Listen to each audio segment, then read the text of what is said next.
اور اے نبی صلی اللہ علیہ وسلم خوشخبری سنا دیجئے محسنین کو، نیک کام کرنے والوں کو، کہ جو خوشی کے ساتھ اللہ کی اطاعت کرتے ہیں، جو آگے بڑھ کر بغیر کسی حیل و حجت کے اللہ کی راہ میں اپنی جان، اپنا مال، اپنے جذبات، اپنی خواہشات اور سب کچھ قربان کرنے کے لیے تیار ہو جاتے ہیں۔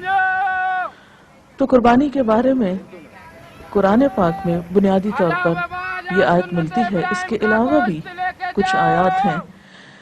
سنت رسول صلی اللہ علیہ وسلم میں بھی قربانی کے بارے میں ہمیں بہت سی ہدایات ملتی ہیں، اور اس کا اندازہ ہم اس سے لگا سکتے ہیں کہ قرآن و سنت میں قربانی کے لیے کئی الفاظ استعمال ہوئے ہیں۔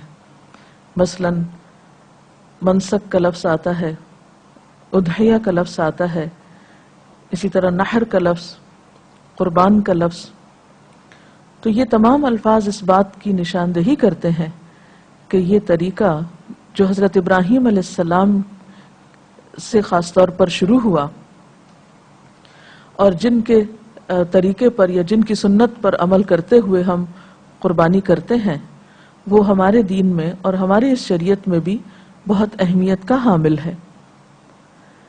نبی صلی اللہ علیہ وسلم نے قربانی کرنے کی بہت فضیلت بھی بتائی ہے۔ حدیث پاک میں آتا ہے کہ 10 ذو الحج کو خون بہانے سے بڑھ کر ابن آدم اللہ کے ہاں کوئی بہتر عمل نہیں کرتا، یعنی 10 ذی الحجہ کے دن سب سے بہتر عمل اللہ پاک کے نزدیک جانوروں کا خون بہانا ہے۔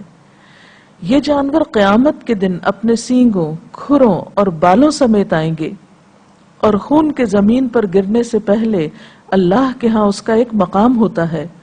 تم یہ قربانی خوش دلی سے کیا کرو۔ یعنی اس حدیث سے کیا پتہ چلتا ہے کہ قیامت کے دن ان جانوروں کی تمام چیزیں انسان کے نامہ اعمال میں تولی بھی جائیں گی، اور اسی طرح جب یہ خون زمین پر گرتا ہے تو اس خون کی بھی بہت قدردانی ہے، اللہ کے نزدیک اس کی بھی ایک خاص اہمیت ہے۔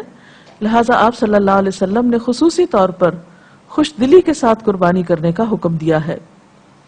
حضرت علی رضی اللہ تعالی عنہ رسول اللہ صلی اللہ علیہ وسلم سے روایت کرتے ہیں کہ آپ نے فرمایا، یا ایھا الناس، اے لوگو، ضحوا واحتسبوا بدمائھا، قربانی کرو اور جانوروں کا خون آخرت کے ثواب کی نیت سے بہاؤ۔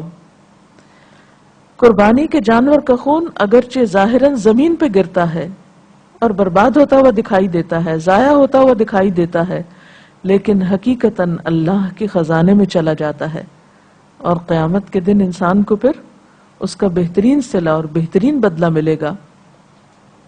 صحابہ کرام نے رسول اللہ صلی اللہ علیہ وسلم سے پوچھا کہ اس قربانی سے ہمیں کیا ملے گا، یعنی اگر ہم قربانی کریں گے تو ہمیں کیا فائدہ ہوگا؟ آپ نے فرمایا، ہر بال کے بدلے میں ایک نیکی۔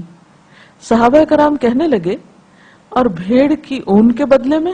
یعنی اس کے تو ریشے بہت باریک ہوتے ہیں اور بہت زیادہ بال ہوتے ہیں۔ فرمایا، بھیڑ کی اون کے ہر بال کے بدلے میں بھی ایک نیکی ہے۔ یعنی اللہ کے ہاں اس کی فضل و رحمت میں کمی نہیں۔ مانگنے والا کیا مانگتا ہے، قربانی کرنے والا کیا کرتا ہے، اجر تو اس کے خزانوں سے ملے گا، اور اس کے خزانے وسیع ہیں۔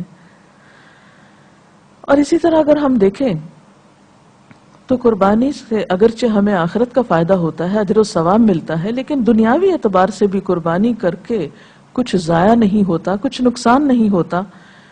مثلا آپ دیکھیں کہ خون جو زمین پر گرتا ہے وہ زمین کی زرخیزی کے کام آتا ہے، پھر اسی طرح جانور کا گوشت انسانی سے